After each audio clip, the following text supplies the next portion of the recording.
नमस्कार, आप देख रहे हैं जनादेश। मैं हूं आपके साथ प्राची सिंह। खबर शुरू करने से पहले एक नजर आज की हेडलाइंस पर। हेडलाइन के प्रायोजक है सुशीला चैरिटेबल ट्रस्ट, जहां लोकहित और विकलांग लोगों की सहायता करना ही है कर्म, जिसका एक ही नारा जनहित में योगदान कराना।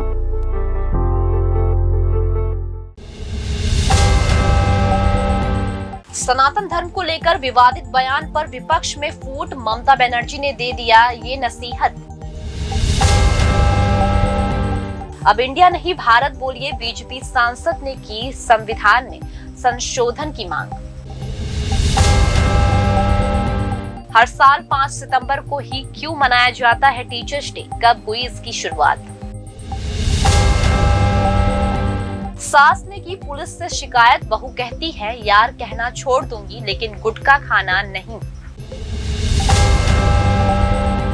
सूरज की ओर बढ़ता जा रहा है आदित्य L1, अब धरती से है इतनी दूरी। गर्मी ने छुड़ाए दिल्ली NCR वासियों के पसीने, क्या इस हफ्ते मिल पाएगी राहत। अब समाचार विस्तार से।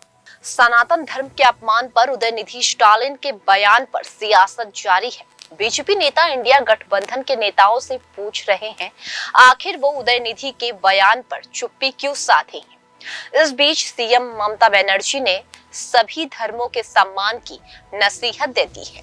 सनातन धर्म पर उदयनिधि स्टालिन के बयान के बाद इंडिया गठबंधन में घमासान छिड़ गया है। जो गठबंधन एक साथ जीने मरने की कसम खा रहा है, 2024 के चुनाव में मोदी सरकार को हराने का दम भर रहा है, उसमें ही नेताओं के अलग सुर सामने आने लगे हैं। उदयनिधि ने तो पहले विवादित बयान दिया ही। जब बवाल शुरू हुआ तो उदयनिधि ने कहा उन्हें जातिवाद की निंदा करते हुए बयान दिया था, लेकिन अब इस पर पश्चिम बंगाल की मुख्यमंत्री ममता बनर्जी ने इंडिया के सभी नेताओं को नसीहत दी है। उदयनिधि स्टालिन ने कहा कि मैंने सभी धर्मों को शामिल किया, सिर्फ हिंदुओं को नहीं। मैंने जातिवाद की निंदा करते हुए वो बात बोली थी। मैंने जो भी कहा वो बात बार बार दोहराऊंगा। मैंने सभी धर्मों को शामिल किया, सिर्फ हिंदुओं को नहीं। गौरतलब है कि उदयनिधि स्टालिन ने इंडिया गठबंधन को मुश्किल में फंसा दिया है। पश्चिम बंगाल की सीएम ममता बनर्जी ने खुलकर उदयनिधि स्टालिन के बयान पर विरोध किया है। ममता बनर्जी ने कहा कि मुझे लगता है हर धर्म का सम्मान करना चाहिए। मैं सबसे पहले हार्दिक निवेदन करती हूं कि आप ऐसी कोई टिप्पणी ना करें जिससे बहुसंख्यक या अल्पसंख्यक समाज की भावनाएं आहत हो। हमारे देश में विविधता में एकता है। जानने की सबसे ज्यादा मुश्किलें तो कांग्रेस को हो रही है, ना उगलते बन रहा है ना निगलते बन रहा है। वहीं बीजेपी ने कहा कि उदयनिधि के बयान के जरिए भारत की सभ्यता को गाली देने का कंपटीशन अचानक ही शुरू हुआ है। मुंबई में हुई बैठक के बाद इंडिया गठबंधन इस तरह के बयान देने लगा है। ये एक सुनियोजित हमला है। केंद्रीय मंत्री धर्मेंद्र प्रधान ने कहा कि कभी उदयनिधि, कभी प्रियंका खड़गे, कभी कार्तिक चिदंबर, कभी बिहार के शिक्षा मंत्री, कभी स्वामी प्रसाद मौर्य अलग अलग समय पर इस काम पर लग गए हैं। जिस प्रकार भारत की सभ्यता को गाली देने में, अपमानित करने में कंपटीशन शुरू हुआ है, ये घटना अचानक नहीं हुई है। जाहिर है सनातन धर्म को लेकर सियासी दल एक दूसरे पर ठिकरा फोड़ने में लगे हैं, लेकिन बयानों के जरिए विवाद का पिटारा तो खुल ही गया है। संविधान में इंडिया शब्द को भारत करने की मांग बीजेपी सांसद हरनाथ सिंह यादव ने कर दी है। इसका कांग्रेस की तरफ से कड़ा विरोध किया गया है। बीजेपी सांसद हरनाथ सिंह यादव ने संविधान से इंडिया शब्द हटाने की मांग की है। उन्होंने भारत के संविधान में संशोधन कर इंडिया को भारत करने की मांग है। जानने की इससे पहले आरएसएस प्रमुख मोहन भागवत ने भी इसे लेकर बयान दिया था। मोहन भागवत ने कहा था कि किसी को समझ आए या नहीं आए, लेकिन इंडिया बोलना सही नहीं है, भारत ही बोलना चाहिए। इसके अलावा बीजेपी सांसद नरेश बंसल ने राज्यसभा में भी ये मुद्दा उठाया। बीजेपी सांसद हरनाथ सिंह यादव ने कहा कि मैं ये अभियान नहीं चला रहा, बल्कि सारा देश ये चाह रहा है। तमाम हिस्सों से ये बात आ रही है। आरएसएस के मोहन भागवत ने भी भारत पर अपील की है कि लोगों को भारत शब्द बोलना चाहिए, दूसरा कोई शब्द बोलना नहीं चाहिए। देश का नाम सिर्फ भारत है, दूसरा कोई नाम नहीं है। भारत शब्द में जज्बा है। भारत एक प्राणवान शब्द है, इससे हमें ऊर्जा मिलती है, श्रद्धा का एक भाव आता है, वो इंडिया में दूर दूर तक नहीं है। हरनाथ सिंह यादव ने आगे कहा कि जो इंडिया शब्द है वो अंग्रेजों का दिया है। उनकी दृष्टि में हम जाहिल कौम थे। दुनिया के अंदर जहां जहां उनको लगता था कि ये जाहिल लोग हैं, अपराधी प्रवृत्ति के लोग हैं, मूर्ख लोग हैं, ऐसे लोगों को उन्होंने इंडिया शब्द दिया। हमारे यहाँ ऐसी मानसिकता विकृति के लोग हैं जो लोगों को गुमराह करते हैं कि अंग्रेज सिंध की ओर से आए थे तो वो सिंध बोल नहीं पाते थे तो इंड बोलते थे, इसलिए धीरे धीरे इंड से इंडिया हो गया।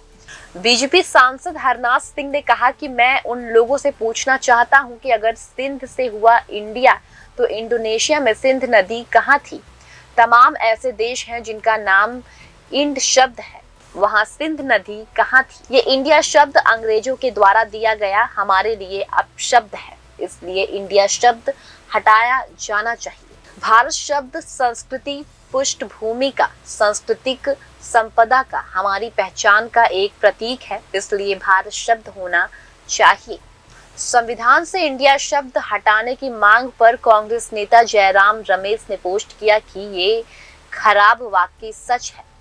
राष्ट्रपति भवन ने 9 सितंबर को G20 रात्रि भोज के लिए प्रेसिडेंट ऑफ इंडिया के बजाय भारत के प्रेसिडेंट का नाम पर निमंत्रण भेजा है। अब संविधान में अनुच्छेद 1 पढ़ सकते हैं, भारत जो इंडिया था राज्य का एक संघ होगा, लेकिन अब इस राज्य के संघ पर भी हमला हो रहा है। गौरतलब है कि इंडिया शब्द पर नई सियासी जंग छिड़ गई है। बीजेपी के सांसद जहां से हटाने की मांग कर रही है, वहीं विपक्षी नेता इंडिया को भारत करने की मांग पर विरोध कर रही है। ये भी जान लीजिए कि विपक्षी गठबंधन ने अपने गठबंधन का नाम भी इंडिया रखा है। इस बीच दोनों तरफ से हो रही बयानबाजी से सियासी पारा चढ़ गया है। हर साल 5 सितंबर को शिक्षा दिवस क्यों मनाया जाता है? इसकी शुरुआत कब हुई थी? आइए जानते हैं इसके पीछे की कहानी क्या है। पूरा देश आज शिक्षा दिवस मना रहा है। इस मौके पर आप भी अपने टीचर को खास संदेश देकर विश कर रहे होंगे, आपको शिक्षित करने के लिए धन्यवाद दे रहे होंगे। लेकिन क्या आप जानते हैं कि शिक्षा दिवस क्यों मनाया जाता है और उसकी शुरुआत कब हुई थी? जान लीजिए कि देश के पहले उपराष्ट्रपति और दूसरे राष्ट्रपति व भारत रत्न से सम्मानित डॉक्टर सर्वपल्ली राधाकृष्ण के जन्मदिन के मौके पर देश में हर साल 5 सितंबर को टीचर डे मनाया जाता है।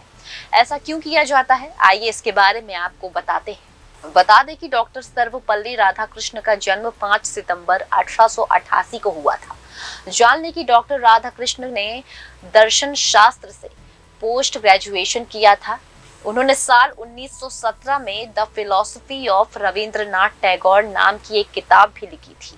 डॉक्टर सर्वपल्ली राधाकृष्ण 1931 से 1936 तक आंध्र यूनिवर्सिटी के वीसी रहे और फिर 1939 में बनारस हिंदू यूनिवर्सिटी के वीसी बने थे। सन 1954 में डॉक्टर सर्वपल्ली राधाकृष्ण को भारत रत्न से सम्मानित किया गया था। 1962 से 1967 तक वे भारत के राष्ट्रपति रहे।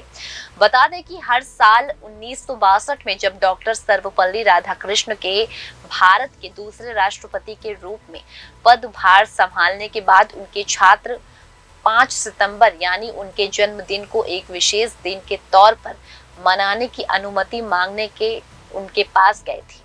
सर्वपल्ली राधाकृष्ण ने समाज में टीचर के अमूल्य योगदान को स्वीकार करने के लिए 5 सितंबर यानी अपने जन्मदिन को शिक्षक दिवस के तौर पर मनाने की अपील की। डॉक्टर राधाकृष्ण ने एक बार ये भी कहा था कि टीचर को देश में सर्वश्रेष्ठ दिमाग वाला होना चाहिए। इसके बाद से हर साल 5 सितंबर को डॉक्टर सर्वपल्ली राधाकृष्ण का जन्मदिन स्कूल, कॉलेज और सभी शैक्षणिक संस्थानों में टीचर डे के तौर पर मनाया जाता है। सास ने अपनी शिकायत में कहा है 5 महीने पहले उसके बेटे की शादी हुई थी। बहू जब से घर आई है हर किसी को यार करके बात करती है और उसे गुटखा खाने की आदत है। सास बहू के झगड़ों के किस्से आपने खूब सुने होंगे। यूपी के आगरा में सास बहू के झगड़े का एक मामला खासा चर्चित हो रहा है। यहाँ एक सास ने पुलिस से शिकायत की कि उसकी बहू हर किसी को यार कहकर बात करती है और गुटखा खाती है, जगह जगह थूकती है। ये मामला परिवार परामर्श केंद्र पहुंचा तो पुलिस और काउंसलर ने सास बहू की बात सुनी। सास ने अपनी शिकायत में कहा कि 5 महीने पहले उसके बेटे की शादी हुई थी। बहू जब से घर में आई हर किसी से यार करके बात करती है। इसके अलावा उसकी गुटखा खाने की भी आदत है। इतना ही नहीं, वह कहीं भी गुटखा खाकर थूक देती है। सास का कहना है कि उसने बहू से कई बार दोनों आदतों को छोड़ देने को कहा, लेकिन बहू पर इसका कोई असर नहीं पड़ा। सास ने पुलिस से अपील की कि वह उसकी बहू को समझाए कि वह लोगों को यार कहना और गुटखा खाना छोड़ दे। मीडिया रिपोर्ट के मुताबिक जब पुलिस और काउंसलर ने बहू से बात की तो उसने गुटखा खाने की बात स्वीकार कर ली। बहू ने यह भी मान लिया कि वह अब किसी से यार कहकर बात नहीं करेगी, अपनी आदत में सुधार करेगी। हालांकि बहू ने गुटखा खाने छोड़ने से साफ इनकार कर दिया, लेकिन उसने कहा कि वह गुटखा खाकर यहाँ वहाँ नहीं थूकेगी। पुलिस और काउंसलर ने दोनों का पक्ष सुनने के बाद सास और बहू को अगली तारीख पर पेश होने के लिए कहा है। सूरज का अध्ययन करने के लिए आदित्य L1 अपने सफर पर सफलता के साथ आगे बढ़ रहा है। इस समय 282 किमी बाय 4255 किमी की कक्षा में ये चक्कर लगा रहा है। 2 छलांग के बाद अब तीसरी छलांग के लिए 10 सितंबर की तारीख तय की गई है। चंद्रयान 3 की सफल कामयाबी के बाद अब नजर आदित्य L1 मिशन पर है। श्रीहरिकोटा के सतीश धवन स्पेस सेंटर से 2 सितंबर को इसका प्रक्षेपण किया गया था। करीब 4 महीने के सफर के बाद इसे सूर्य और पृथ्वी के अक्ष में स्थित L1 पॉइंटर पर स्थापित किया जाएगा। इस समय यहाँ यान दूसरी छलांग में 282 किमी के घर में 40,225 किमी की दूरी पर स्थित कक्षा में स्थापित हो चुका है। इससे पहले 4 सितंबर को आदित्य L1 को 245 किमी के घेरे में धरती से 22,459 किमी दूर कक्षा में स्थापित किया गया है। अब 5 दिन बाद यानी 10 सितंबर को 2:30 बजे के करीब तीसरी छलांग में आगे वाले कक्षा में स्थापित किया जाएगा। बता दें कि आदित्य L1 को लैंग्रेज पॉइंट पर अंतिम रूप से स्थापित किया जाना है। पहली छलांग 245 किमी बाय 22,459 किमी की कक्षा है। दूसरी छलांग 282 किमी बाय 4,224 किमी की कक्षा है। तीसरी छलांग 10 सितंबर को निर्धारित है। 15 लाख किमी दूर L1 पर स्थापित किया जाएगा। आदित्य L1 मिशन में कुल 7 पेलोड में जिसमें 4 सूर्य से निकलने वाली किरणों का अध्ययन करेंगे, जबकि 4 पेलोड के जरिए L1 के अगल बगल के इलाकों का अध्ययन होगा। ये वो बिंदु है जहां पर सूरज और धरती का गुरुत्वाकर्षण एक दूसरे को संतुलित करते हैं, जिसका फायदा आदित्य L1 को मिलेगा। ये वो बिंदु है जहां ग्रहण का प्रभाव भी नहीं होता। इसका अर्थ है कि आदित्य L1 बिना ग्रहण के प्रभाव आसानी से सूरज के हाव भाव को समझ सकेगा। इसरो का कहना है कि अब तक आदित्य मिशन कामयाबी के साथ अपनी मंजिल की तरफ आगे बढ़ रहा है। उमस भरी तेज गर्मी ने दिल्ली NCR के लोगों के पसीने छुड़ा रखे हैं। क्या इस हफ्ते इस गर्मी उमस भरी तेज गर्मी ने दिल्ली NCR के लोगों के पसीने छुड़ा रखे हैं। क्या इस हफ्ते इस गर्मी से राहत मिल पाएगी? इस बारे में ताजा अपडेट सामने आए हैं। अगस्त के सूखे गुजरने के बाद लोगों को उम्मीद थी कि सितंबर में शायद मानसून कम बैक करेगा, लेकिन अभी तक उनकी ये आस पूरी होती नहीं दिख रही है। दिल्ली NCR में एकाएक मौसम 40 डिग्री सेल्सियस के पास पहुंच गया है। उमस भरी गर्मी और तेज धूप लोगों के पसीने निकाल रही है। लोगों को समझ नहीं आ रहा कि इस भीषण गर्मी से कब और कैसे राहत मिलेगी। अब मौसम विभाग के ताजा अपडेट ने लोगों को खुश होने का मौका दे दिया है। रिपोर्ट के मुताबिक बंगाल की खाड़ी में कम दबाव का क्षेत्र बन रहा है। इसकी वजह से देश के कई हिस्सों में बारिश होने की संभावना है। पूर्वोत्तरी उत्तर प्रदेश के 10 से ज्यादा जिलों में हल्की बारिश होने की उम्मीद है। राज्य में 5 सितंबर से हल्की से मध्यम स्तर की बारिश हो सकती है, जिससे तापमान में गिरावट आएगी। मौसम विभाग के अनुसार यूपी में अगले 4 से 5 दिन तक बारिश हो सकती है। बिहार में 1 महीने की सुस्ती के बाद मानसून फिर सक्रिय हो गया है। पटना में रविवार और सोमवार को तेज बारिश हुई। राज्य के कई हिस्सों में आज भी तेज बारिश हो सकती है। इस बारिश से कुछ देर के लिए तो गर्मी से राहत मिलेगी, लेकिन बाद में उमस फिर बढ़ जाएगी। दिल्ली एनसीआर की बात करें तो फिलहाल राहत की कोई उम्मीद नहीं है। मानसून फिलहाल यहाँ सुस्त बना हुआ है और नया पश्चिमी विक्षोभ में आसपास नहीं दिख रहा है। इसके चलते बारिश होने की अभी आसार नहीं है। पूर्वोत्तर भारत, मध्य प्रदेश और महाराष्ट्र में आज भारी बारिश हो सकती है। ओडिशा, छत्तीसगढ़ में अगले 5 दिन तक मानसून के सक्रिय रहने की संभावना जताई जा रही है। उत्तराखंड के मैदानी इलाकों में अगले कुछ दिनों तक मौसम साफ रहने की उम्मीद जताई गई है। कुछ हिस्सों में आज हल्की बारिश भी हो सकती है। मौसम विभाग ने बागेश्वर, पिथौरागढ़, अल्मोड़ा और चंपावत जिले में 6 सितंबर से तेज बारिश के आसार जताए हैं। फिलहाल खबरों में सिर्फ इतना ही। आगे खबरों में बने रहने के लिए देखते रहिए जनादेश।